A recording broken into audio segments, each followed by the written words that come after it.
So as usual, we begin with our prayer for teacher and student. Om Sahana Bhavatu Sahanao Bhunaktu Saha Viryam Karavavahai Tejasvinavaditam Astu Ma Vidvishavahai. Om Shanti Shanti Shanti. May that one protect us both. May that one nourish us both. May we work together with great vigor and energy. May our study be illumined. May we not unnecessarily cavil with each other. Peace, peace, peace be unto all. So this is a series continuing science, the science of religion. And it's worthwhile recapping a few things. What we mean by science, of course, is from skio to know. And what we mean by philosophy is love of wisdom. But religion, the term comes from two possible roots, religio and religere. I may have mentioned this before. Religio means that there is some regular pattern of discipline going on, some sense of control, which can be in our favor or against us. And so today, there seems to be in many countries, in Europe, for example, and countries where Western culture is dominant, there is a kind of rebellion against religion in the sense that the controls are not seen to be necessary. And there's no doubt that formal religions that impose controls in the sense of laws and dogmas and doctrines established from certain precepts in literature. Of course, we know that, and Swami Vivekananda points this out earlier in his Raja Yoga, the basic text that we are studying, is saying that every major religion that is still surviving has a book. And the reason for that is because a book is the record of somebody's personal experience. Not only have I said this, but when I say it, I'm quoting from Swami Vivekananda, of course. And what's the importance of a book? A record of somebody who says, in firsthand, I have seen the truth. Very akin to science, because in science, we rely on a certain pattern of behavior. In science, we rely on, first of all, some reasonable solution to a problem called a hypothesis. And after a hypothesis, we have to construct a certain model that will embellish the hypothesis sufficiently so that we can test it out. And once we test it out, one fundamental thing is that model has to have predictions. And then we can see whether the predictions are true. And falsifiability is the one great test. Every effort must be made to falsify the position. But then do the experiment, and everybody should do the experiment. In other words, the experiment should be repeatable. And then you can find out for yourself the truth or otherwise of what you have discovered, and then it becomes a reasonable hypothesis, ultimately becomes a theory. General relativity, for example, is one such thing. General relativity, where some principles were taken, seen to be correct on a local level, and then applied everywhere, and over time, testability has shown it to be true. So is there such a thing? Well, the other root to the word religion etymologically is religere. Religere, I think Cicero was the one who used this. It means to read again. You need to read something again. And so many times I ask people, did you read the Bhagavad Gita, for example? Or did you read any particular text? Did you read the Bible? Yes, I read it. Did you read Raja Yoga? Is a good question. Because Raja Yoga in itself constitutes a methodological scripture. In other words, it gives us a formula. And that formula then will be a means for us to follow a particular recipe. Something like a manual that gives us a direction. And when I ask people, have you read Raja? Yes, I've read it. But have you studied it? Now, this Raja Yoga, I first started studying when I was about 15 years of age. And so I'm still studying it. And these talks are part of that study. Because every word that Swami Vivekananda puts out is a gem, well thought out. Well, maybe not well thought out in the sense that there was a flow. That is true philosophy. There was a love of wisdom. And true science, there was a flow of knowledge coming forth. And the deity of science and art in Hinduism would be Saraswati, and no distinction is made between secular and sacred. The Mundaka Upanishad gives us two types of knowledge, higher knowledge and lower knowledge, Paravidya and Aparavidya. And even scripture is deemed to be Aparavidya, lower knowledge. And yet, you see, it is only by these guidelines that we're able to, first of all, to find evidence that what we're looking for, somebody has already experimented and found. It has already been delivered. And then it invites us, please, you do the same.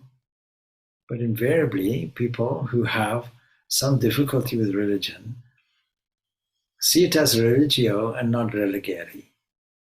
See it as a set of strictures which are somehow out of date in the modern context. Now, many people in science are seriously looking at things like artificial intelligence.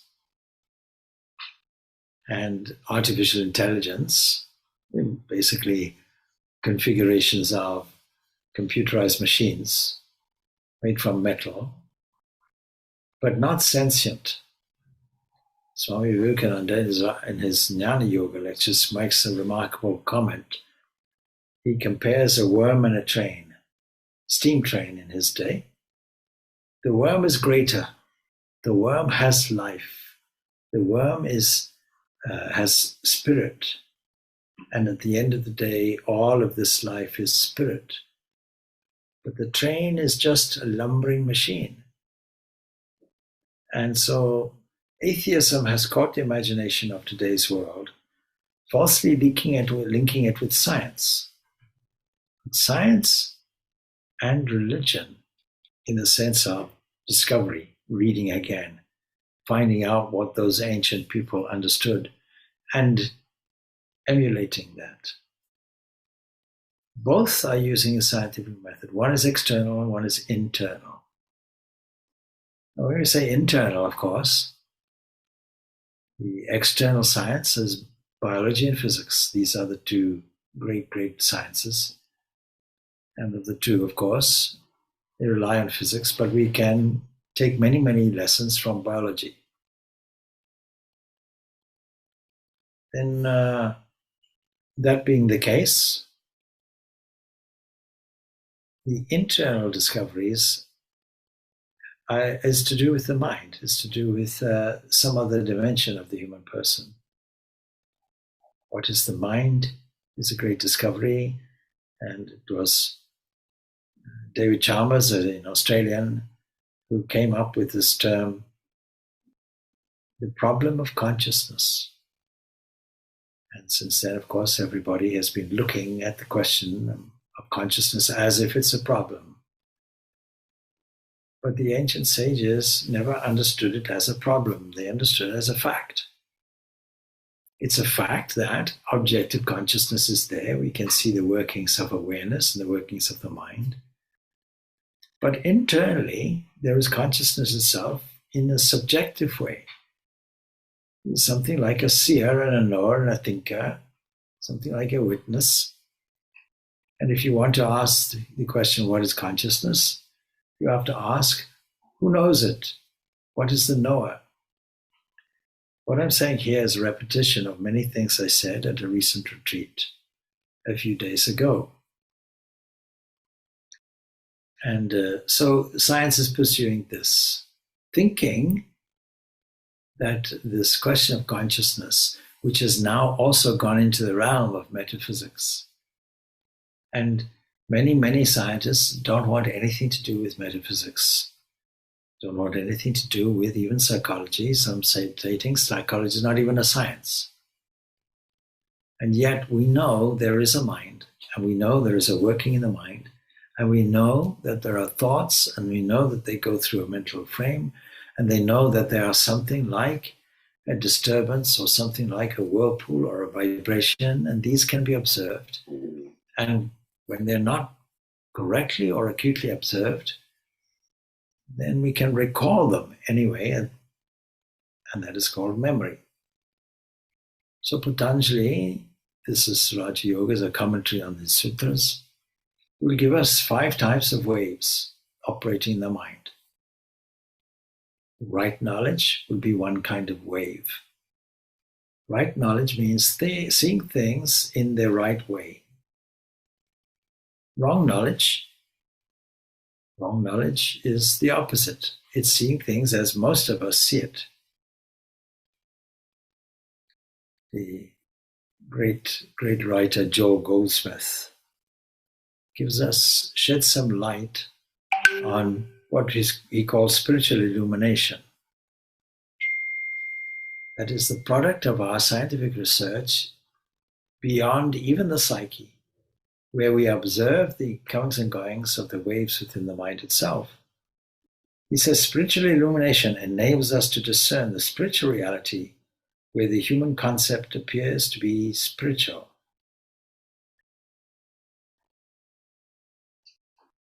The concept appears to be spiritual. A spiritual sense discerns the reality of that which is appearing as a concept.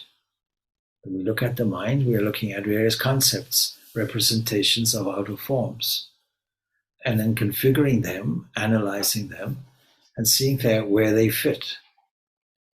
But there's always one seer looking at it, always one seer sorting it out, always one seer doing something or other to it, always one seer creating or making an executive decision, having weighed up some facts. And this is not in the realm necessarily of what we call the mind. The development of spiritual consciousness begins with our first realization that we are beholding through the senses of sight and hearing and touch and taste and smell, that nothing here is a reality. Reality of things just does not exist in absolute terms. Disregarding appearances entirely, these authors of scriptures, or these scriptures that are around these great discoveries, disregarding the appearances entirely, the first ray of spiritual illumination brings us hints of the divine, the eternal and immortal. And this in turn makes the appearance even less real to us, thereby admitting even greater illumination. So we are looking at discoveries step by step. And every time something is illumined for a small section of something greater is there. It's like there's an inference with every discovery made. You know something, and then the inference is there's more to know, much more to know. And so it goes on with us. And so part of our evidence is to see maybe there'll be some unusual phenomena going on. Where we left off was on the first steps that Swami Vivekananda gives us, and he covered pranayama. Of course, we have a lot more to say on pranayama, But as the book develops, more will be told in 2 specific chapters. Then he tells a useful story derived from the Upanishads. And it's very easy for us because he doesn't complicate things with Sanskrit terms and so on, or names. So because he's writing for Western audiences, he puts it in an easily digestible form. In his first steps, he says, a god and a demon went to learn about the self from a great sage. They studied with him for a long time. At last, the sage told them, you yourselves are the being you are seeking. This was Prajapati. You yourselves are the being you are seeking. Now, both of them thought that their bodies were the self. And that is natural. When you say yourself, you're primarily thinking of a physical self. You're thinking of an embodied entity. When you think of yourself, you're thinking of yourself in the mirror. Or you're thinking of yourself as an entity peeping through various apertures.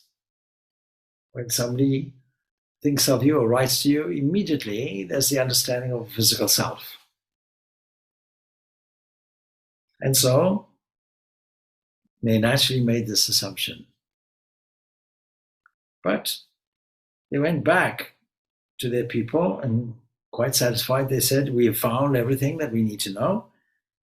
We have learned everything.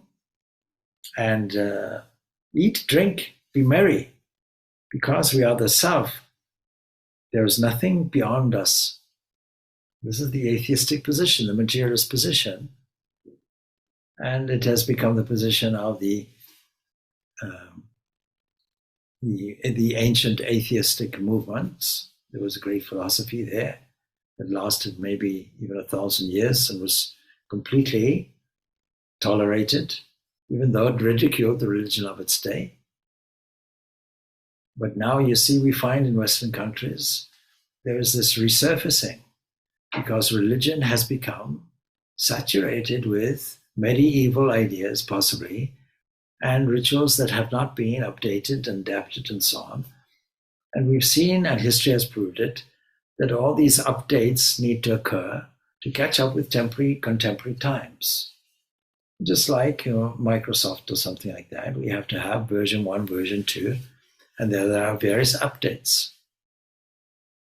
So it is natural then to take our own self as a material self. We'll live, we're born, we die, and then take a hedonistic attitude, eat, drink, and be merry. For tomorrow we die.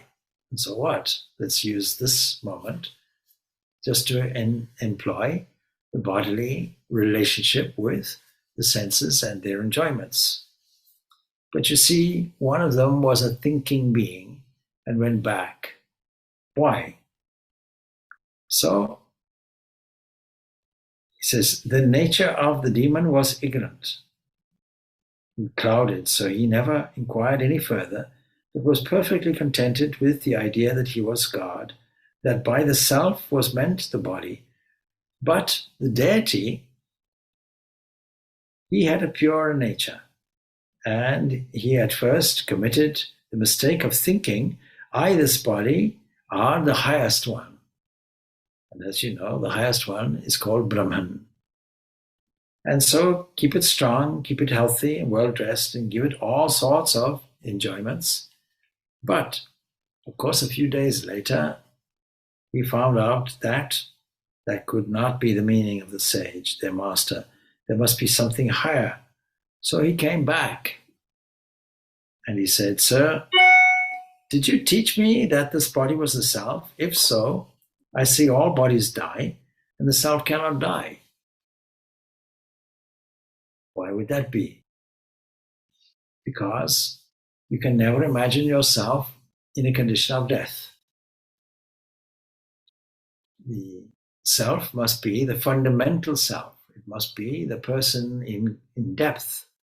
It must be that person that cannot come and cannot go. It must be a permanent. It must be immortal, if at all, it is said to be real. So we're talking not just of a self, we're talking of the real self. And so this is the beginning of a scientific inquiry. We start with the biology of nature. We start with the biology of the body, the anatomy of the body, studying the physiology, because we're all concerned about health. We're all concerned about the health failing. We're all concerned about what will happen if I get a cough or if I get the COVID. And the COVID has been a wake-up call for many people throughout the whole globe. People still suffering from the after effects in one way or another. So naturally, we're taking care of the body and understanding the body. It makes sense to understand its physiology and say this is the self. But sooner or later, we understand two things. It's comprised of parts, and something that is assembled will also disintegrate. And these parts will age, and these parts will change. And part of that change is observable growth, physical growth. So this cannot be the self. A thinking person will come to this conclusion. And so he's asking again. And the self said, find it out. And he's using this great statement, thou art that.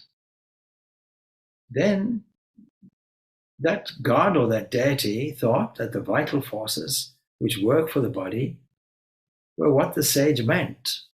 Maybe there's something in me that is called life, and when it's there, then that's me. And when it's gone, well, it's not me. So what is the meaning of it? What is life? What is this vital area, this vital force that keeps everybody breathing and talking and working and walking? But after time, he found that if he ate, these vital forces remain strong, but if he starved, they become weak. So there's no hope for that. And so the God, being a thinking person, went back to the sage and said, Sir, do you mean that the vital forces are the self? And the sage said, find out for yourself, thou art that.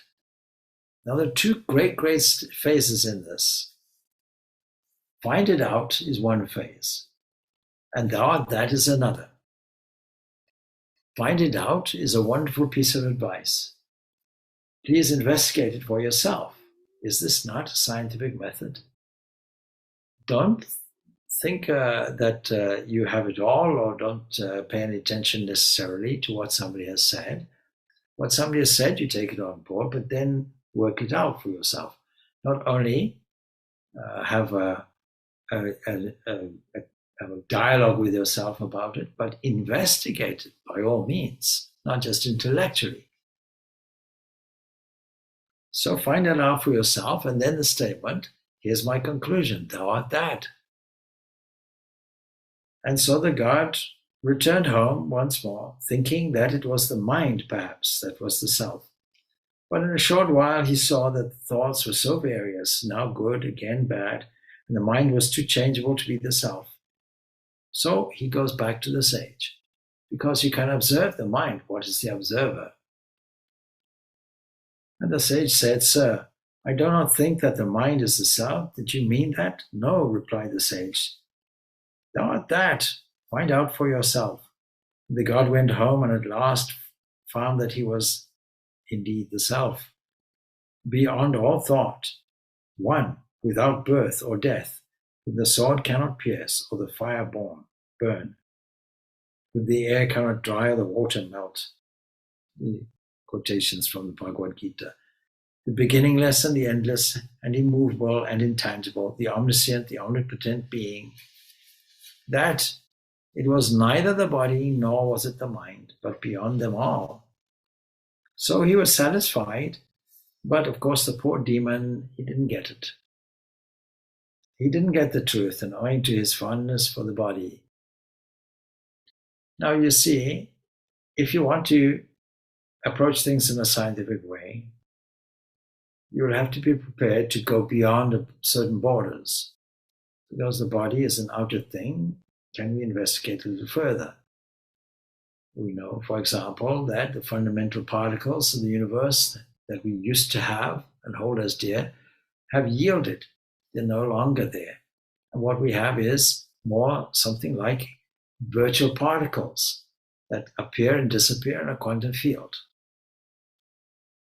And so what we used to take as a fundamental particle or a fundamental thing, namely ether, some years ago, even before that, Democritus had had this idea of atoms. And it was a certain scientist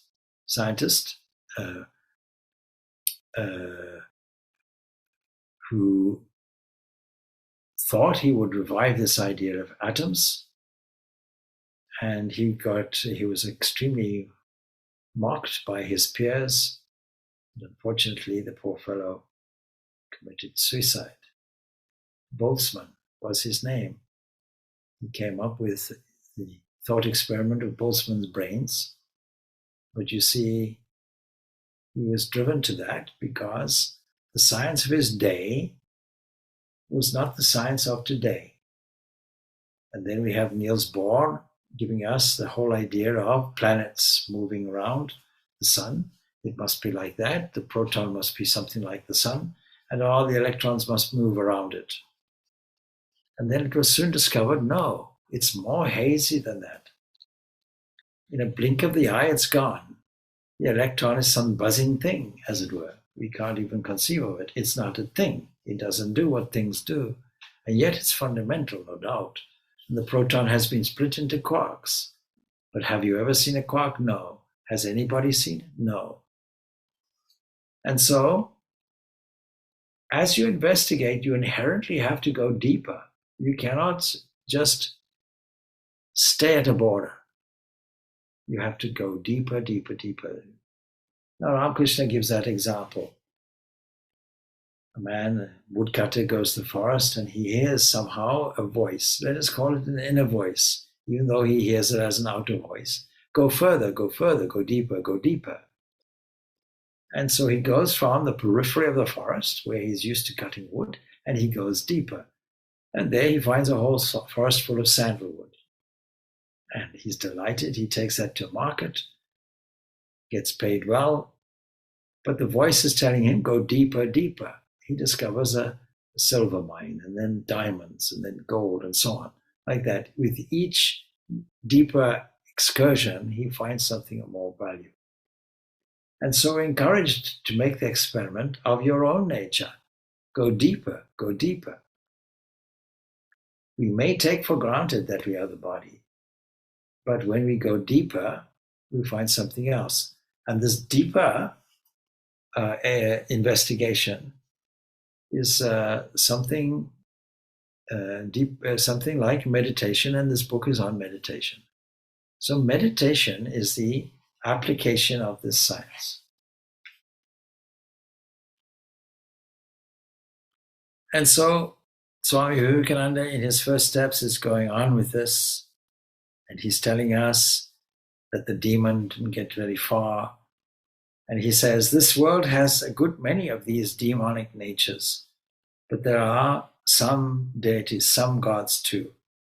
And if one proposes to teach any science to increase the power of sense enjoyment, one finds multitudes ready for it. Even today we find it. If one undertakes to show the supreme goal, one finds few to listen to him. Very few have the power to grasp the higher, fewer still the patience to attain to it. But there are a few also who know that even the body can be made to live for 1,000 years. The result in the end would be the same. When the forces that hold it together go away, the body must fall.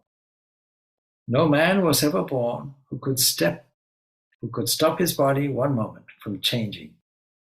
Body is the name of a series of changes. It's beautifully put. So the body is a name of a series of changes, and yet we view it as permanent. That's the mistake we make. So in viewing it as a series of changes, inherently there is somebody and something that is able to see it, that is able to witness it. You can see for yourself how many trains come and go if you stand on a platform. You go into a huge station and there's a great confusion, so many trains coming and going, so many announcements. It can be very confusing. It requires some focus. But if you just sit still, you'll know, I am not the train whatsoever. I can watch it. It comes, it goes. So the human body is the greatest body in the universe, says Swami Vivekananda. And a human being, the greatest being. Man is the highest. Man is higher than all the animals, than all the angels. None is greater than man. And even the devas, the gods, the administrators of the universe, if you like, will have to come again and be born again. They're taking their temporary posts, but only the human body and the human mind is equipped, is the real vessel in order to discover this inherent freedom. According to the Jews and Mohammedans, God created man after creating the angels and everything else. And after creating man, he asked the angels to come and salute him. And all did so, except for Iblis. And so God cursed him and he became Satan. He tells this. Then he puts it in the category of allegory. So here's, behind this allegory is the great truth that this human birth is the greatest birth we can have. It's a marvelous thing to assert that. So we can assert this body is well equipped. Unfortunately, we don't look at it that way. We think that it is defective, and we think that we have to do something in order to correct it and make it better. Joe Goldsmith, that I was quoting, was a Christian scientist, and he eschewed such an idea. He says, no, this body actually is the most appropriate, best vessel whatsoever in order to discover this inner truth of your own being. There is no other equipment that can do it.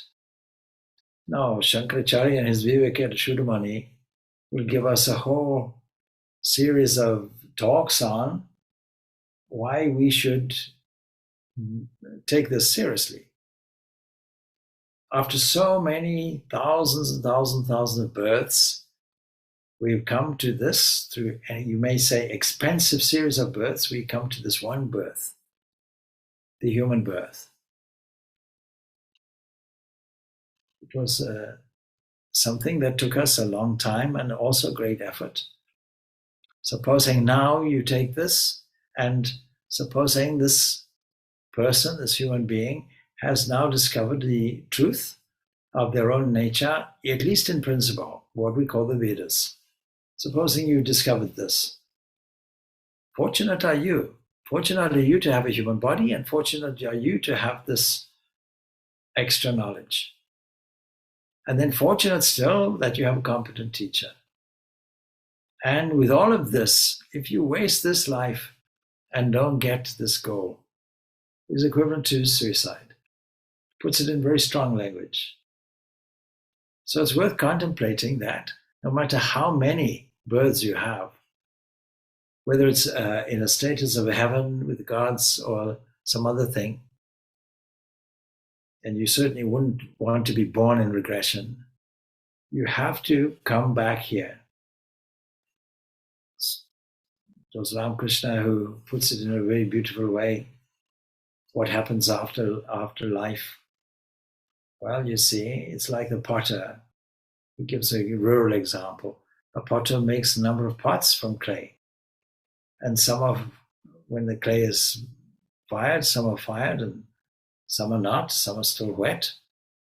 And sometimes a careless cow comes and knocks all your pots over. And the ones that are fired, the ones that are brittle, they all disintegrate. You can't integrate them again. They're finished. You have to throw them away. They're out of the game, as it were. But the ones which are wet, still wet, the clay can be gathered again together, remolded into a pot, in the potter's hands, and go into the kiln again, or go into the kiln. And so Ramakrishna tells us, that it is like that. We're out of the game if the pot gets smashed. We don't want the pot to get smashed. We like to hold on to it. And it's a kind way of saying that we are looked after in the potter's hands. Still, the goal is there before us. We want to be out of the game. So we can only do it with this human equipment, with the human car, earth car, and a very complex and refined version of matter called the mind. Previously, Swami Vivekananda makes it quite clear. There's no difference between mind and matter. It's not I don't mind and you don't matter. No, the mind is subtle matter and the matter is gross mind. And then he says, returning to our subject, we come next to pranayama, controlling the breathing. What has that to do with concentrating the powers of the mind? Then he describes it as a flywheel. So breath is like the flywheel of the machine, the body. In a big engine, you find the flywheel first moving, and that motion is conveyed to finer and finer machinery until the most delicate and finest mechanism is the machine in its motion. There's nothing much that has changed since the invention of the induction motor. Nothing. The motor generates electricity, and that generates something that spins. If you go and look at the windmills, which are currently generating electricity, then you can see that each one is designed. Their blades are so designed that the wind can easily move them around. And so there is some fine mechanism which is there, but it's all based on the induction motor. And that turns something, which turns something else and turns something else. Your car works on it, manufacturing machinery works on it. And so it is the same. The breath is that flywheel supplying and regulating the motive power to everything. There was once a minister, now he tells a story, a great king. And he fell into disgrace, and the king, as a punishment, ordered him to be shut up in the top of a very high tower. I'll cut the story short. You can imagine now, you see, he's in a tower, and a friend comes to rescue him, a loyal subject. So he has the ingenuity to take a beetle and take the horns of the beetle and put some honey there and set it on the edge of the wall. This king is imprisoned in a high tower. How to escape? There's a window at the top. And so the beetle follows the honey, but tied to the horns will be some thread. The beetle, no doubt, goes up, following the smell of, as it were, of the honey, comes to the window, and then the man takes the thread and ties it, then lowers the thread down. The person at the bottom ties it to some string, and he hauls the string up, and then the end of that gets tied to a rope, and so it goes on. He ties it to some object upstairs and climbs down the rope. So he compares this initial thing, this initial thread, to the breath. The breath is, in that sense, the flywheel. And so he says, in this body of ours, the breath motion is the silken thread. By laying hold of and learning to control it, we grasp the pack thread of the nerve currents, and from these, the stout twine of our thoughts, and lastly, the rope of prana, controlling which we reach freedom. Now, there's a great deal of misunderstanding about the subject of pranayama. And so that is why a great deal of attention has been brought into this book about the subject. And he mentions it for the first time in these first steps. He said, we don't know anything about our own bodies. We cannot know. At best, we can take a dead body and cut it into pieces. And there are some who can take a live animal and cut it in pieces in order to see what is inside the body. Still, that has nothing to do with our own bodies. We know very little about them. Why don't we? Because our attention is not discriminating enough to catch the very fine movements that are going on within. We're relying on doctors. We have no idea how the body works. We simply go to the doctor, he says A, B, and C, and gives us a chemical. And most people don't inquire, are there any side effects to this chemical? We went through this conversation with somebody at the weekend like that. And so we are quite happy to put it in somebody else's responsible area. But if we really want to control the body and understand it fully, and independently assess what is our condition and how we improve it, we have to understand how it works. So, because our attention is not discriminating enough to catch the very movements that are going on within, this is why we are not aware. We can know of these only when the mind becomes more subtle and enters, as it were, deeper into the body. And to get the subtle perception, we have to begin with the grosser perceptions. We have to get hold of that which is setting the whole engine in motion, and that is prana. Now, of course, the next question, of course, is, what is prana? Many people think it is breath. Swami Vivekananda clearly says in a number of places. He says, prana has little, if anything, to do with breath. It is the control of energy. We just happen to use this flywheel, the lungs. Because you see, if you're disturbed in any way, then you can monitor how's the breathing. The breathing will be erratic. But when you are calm and so on, and when the mind is elevated in a way, even the breath gets suspended. And so this is the reason why we can use this breath in order to control the nerves. Firstly, the body is taken care of, and then the nerves. The nerves can be a disturbance for us. And this prana is distributed through multiple networks in the human body. These are called nadis. The principal ones that we're concerned with here is in Ida, Pingala, and Sushumna. But you can see how the human body is something like a magnetic field. And you can test this out, and I often do it. So you can see how you can measure the stability of a person's nervous system, neurological system that moves the muscles. And you can assume that there's a network of these nadis underneath. And we know the map of this network. And by upsetting the network, we can completely reverse the polarity of the magnetic field of the human body. And then we can restore it. So this is a demonstrable thing.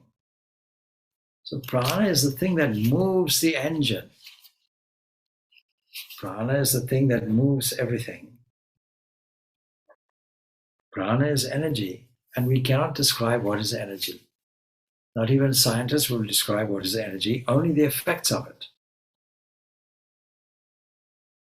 So the mind is also set in motion by these different nerve currents. So at last we shall reach the state of perfect control of the body and the mind, making both our servants. Knowledge is power. You have to get this power. So we must begin at the beginning with pranayama. That is restraining energy, prana. This, and I will use the term I've just been using, this control of the energy, this pranayama, is a long subject and will take several lessons to illustrate it thoroughly. We shall take it part by part, and so he does. And then he says we shall gradually see the reasons for each exercise and what forces us or forces in the body are set in motion. All these things will come to us, but it requires constant practice. And the proof will come by practice. No amount of reasoning which I can give you will be proof to you until you have demonstrated it for yourself. See the language of science. You must practice at least twice every day, and the best times are towards the morning and the evening. And when night passes into day and day into night, a state of relative calmness ensues. The early morning, the early evening are the two periods of calmness. Your body will have a little tendency to become calm at these times. You should take advantage of that natural condition and begin then to practice. You can make it a rule not to eat until you have practiced. If you do this, the sheer force of hunger will break your laziness. Those of you who can afford it will do better to have a room, and that would really be the starting point. Have a room or a small corner dedicated to your practice. And the overall practice is practice of meditation. These are all steps with a view to removing any obstacle, to taking your attention and steering it inward, accessing your own consciousness in a scientific way, in a systematic, progressive way.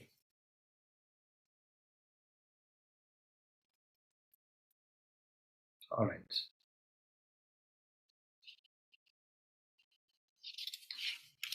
He labors a lot on these first steps, on this room and practice and so on. And for this reason, it is worth reading this section out. He says, those of you who can afford it will do better to have a room for this practice alone. Do not sleep in that room. It must be kept holy. You must not enter the room until you have bathed and are perfectly clean in body and mind. Place flowers in the room always. They are the best surroundings for a yogi. Also pictures that are pleasing. You burn incense morning and evening. These are just suggestions. But have no quarreling, nor anger, nor unholy thought in that room. Only allow those persons to enter it who have the same thought as you. And then gradually there will be an atmosphere of holiness in the room, so that when you are miserable, sorrowful, doubtful, or your mind is disturbed, the very fact of entering that room will make you calm. Then he says this is the idea, temples and churches, because in some temples and churches you find it even now, but in the majority of them, the very idea has been lost. The idea is that by keeping holy vibrations there, the place becomes and remains illumined. When you walk into a temple or a church, because it's only used for the purpose of elevating the mind to a higher state, then the very bricks will vibrate with the sanctity of the place, and you feel it. You go into the place and immediately feel it. I feel that in Dublin, for example, in our ashram, when you go in there, you immediately find a calmness because so many holy vibrations are there. I know when we were constructing the place, as soon as we put holy pictures in the place and started worship there, the whole atmosphere changed from what was an extremely bad atmosphere, an atmosphere of a place that had been used maybe perhaps for drug sales, and it was full of dirt and grime, full of hooliganism, bad behavior, drinks, and so on. And so this was transformed. In that same way, we can take the living temple of blood, flesh and blood, and transform it also. And we do this through our meditation, through elevating the thought systematically, steering it in a higher way, constantly doing it. And when you constantly do that, then Disease is out of the question because every cell of the body will vibrate with it. The whole body will be a living, breathing temple made from blood and flesh and blood, not bricks and mortar. And then when we come to worship, it's much better, I think, to worship that God in temples made of flesh and blood rather than in some places of bricks and mortar. So this is the idea. And then once you have done this, he goes on. What will you do in this room? He says. The idea that by keeping holy vibrations there, the place becomes and remains illumined. Those who can afford a room set apart can practice. Those who cannot afford can practice anywhere they like. But sit in a straight posture. The first thing to do is to send the current of holy thought to all creation. Mentally repeat, let all things be happy. Let all beings be peaceful. Let all beings be blissful. So to east, south, north, and west. And the more you do that, the better you feel yourself. You will find at last that the easiest way to make ourselves healthy is to see that others are healthy. And the easiest way to make ourselves happy is to see that others are happy. After doing that, those who believe in God should pray. See, there's no conscription about it. You don't have to believe in God. There's no force in this. The beauty about Raja Yoga is anybody can do it. You don't have to believe in God. If you do, so be it. And if you do, you should pray. Not for money, not for health, not for heaven, but pray for knowledge and light. And every other prayer is selfish. And then the next thing to do is to think of your own body and see that it is strong and healthy. It's the best instrument you have. Think of it as being as strong as adamant. And that, with the help of the body, you will cross the ocean of life. Freedom is never to be reached by the weak. Throw away all weakness. Tell your body that it is strong. Tell your mind it is strong. And have unbounded faith and hope in yourself. On the retreat on the weekend, somebody asked, these words that you say continuously, can you give me a list of them? And then why, of course, you have to give an explanation. Why should you do it and how should you do it? And that brings us on to a whole subject of affirmations. Somebody who was involved in things like business mentoring and so on would tend to say that an affirmation is a whole sentence with commas and full stops and so on, with a first person singular and a future tense involved, and none of that would be affirmations. All of them would be intrinsically negative, because I will be selfish. And if you ask for something in the future, you've just destroyed it. A plus one, a minus one, I want, I don't have. You won't get anything. And so your own nature and understanding of that has to be understood first. Strong. You are automatically strong. This body is strong. It's the product of a good investor. The Lord of the universe invested his own life energy in the body. And so it is intrinsically strong. A Reader's Digest article once said, the wonder of the human body is not in the diseased body, it's in the healthy body. One teardrop is effective as a germ killer when diluted in a 20-liter bucket of water. It contains Lysol, same disinfectant used in hospitals. And even if anything gets past that, there are cilia there, wave-like hairs that throw something off and make a cough. I've just given a cough now. And then if it gets past there, hydrochloric acid sits in the stomach. It will destroy anything. And then if it infiltrates into the blood, we have millions and millions of antibodies to deal with it.